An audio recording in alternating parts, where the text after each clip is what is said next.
Wapendwa wasikilizaji wa redio Tabora FM, karibuni katika tafakari ya neno la Mungu siku ya leo Ijumaa ya tarehe 14 mwezi wa 3 mwaka 2025, juma la kwanza la kipindi cha Kwaresma mwaka C wa Kanisa.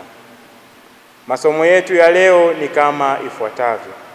Somo la kwanza linatoka katika kitabu cha nabii Ezekieli sura ya 18 aya ya 21 hadi ya 28. Karibuni tusikilize Injili. Somo la Injili takatifu ilivyoandikwa na Mathayo sura ya 5 aya ya 20 hadi 26.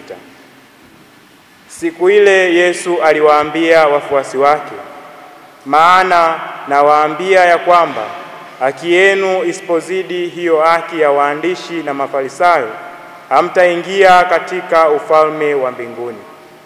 Mmesikia watu wa kale walivyoambiwa, usiue, na mtu akiua itampasa ndugu yake hasira,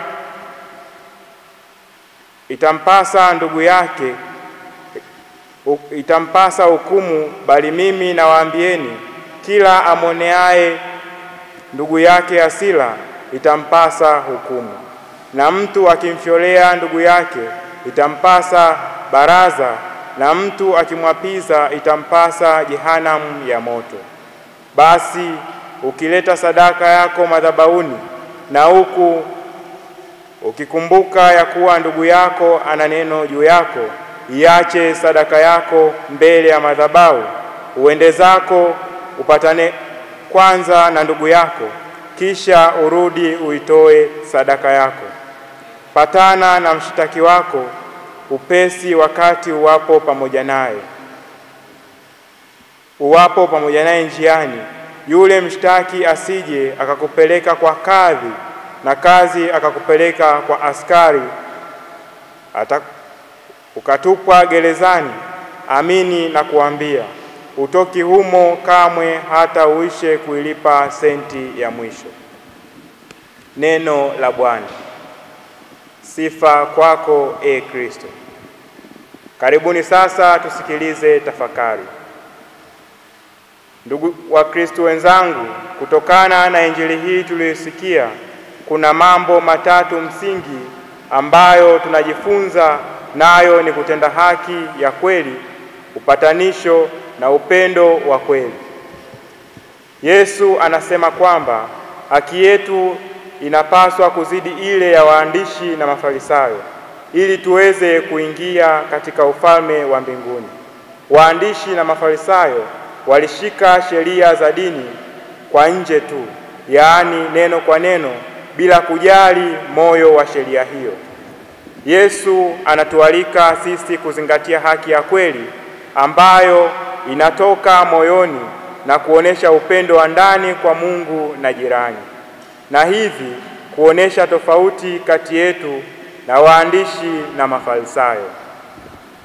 Kipindi cha Kwaresma ni wakati mzuri wa kutafakari na kujirekebisha kutoka ndani. Tunapojiangalia ndani na kufanya toba, tunaweza kujenga haki inayotokana na upendo wa kweli na uaminifu wa Mungu, badala ya kufanya mambo kwa mazoea tu.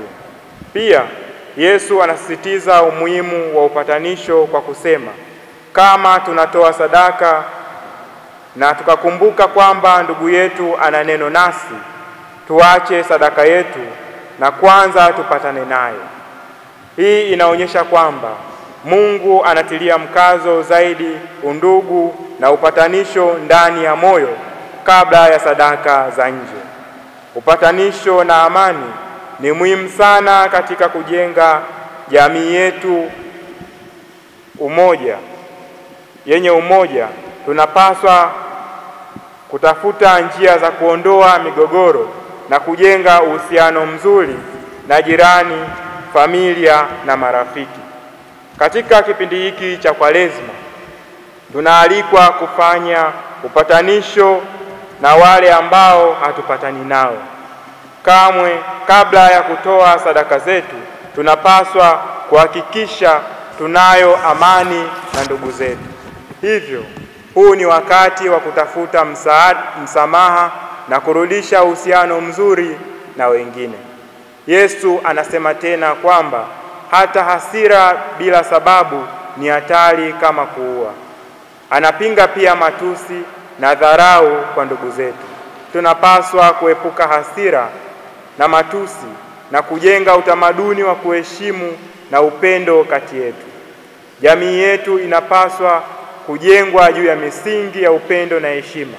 Matusi, dharau na ugomvi havina nafasi katika jamii yenye umoja na amani. Tunapaswa kufundisha watoto wetu na jamii yetu kwa ujumla umuhimu wa kuwa na moyo wa kusamehe na upendo. Hivyo, tunaalikwa sote kutumia wakati huu kutafakari ni kwa jinsi gani tunaweza kuondoa hasira, chuki mioyoni mwetu. Tunaweza kufanya juhudi za kuwa na moyo wa kusamehe na kutafuta amani na ndugu zetu kwa kuishi upendo wa Kristo na majirani zetu.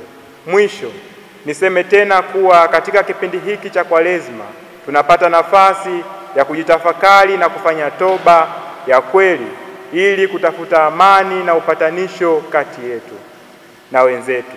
Kwa kuishi hivi, tunashuhudia upendo wa Mungu na kuleta mwanga wa Kristo kwetu na kwa wengine kupitia maisha yetu. Hivyo, tafakari hii inatufundisha kuhusu umuhimu wa kutafuta haki ya kweli, kutatua migogoro kwa amani na kufanya amani kuwa sehemu ya maisha yetu ya kila siku. Lakini zaidi sana, ndugu zangu, hatuna budi kuishi upendo wa Kristo ambaye ndiye upendo wenyewe. Katika kufanya hivyo, tutaweza kutenda yaliyo mema kwa Mungu na majirani zetu. Nawatakia Ijumaa njema ya tafakari ya neno la Mungu. Tafakari hii imeandaliwa na mimi Frateli Oscar Mogera wa Jimbo Katoliki la Morogoro, ninayesoma masomo ya teolojia mwaka wa pili katika Seminari Kuu ya Mtakatifu Paulo Kipalapala, Jimbo Kuu Tabora, Tanzania. Tumsifu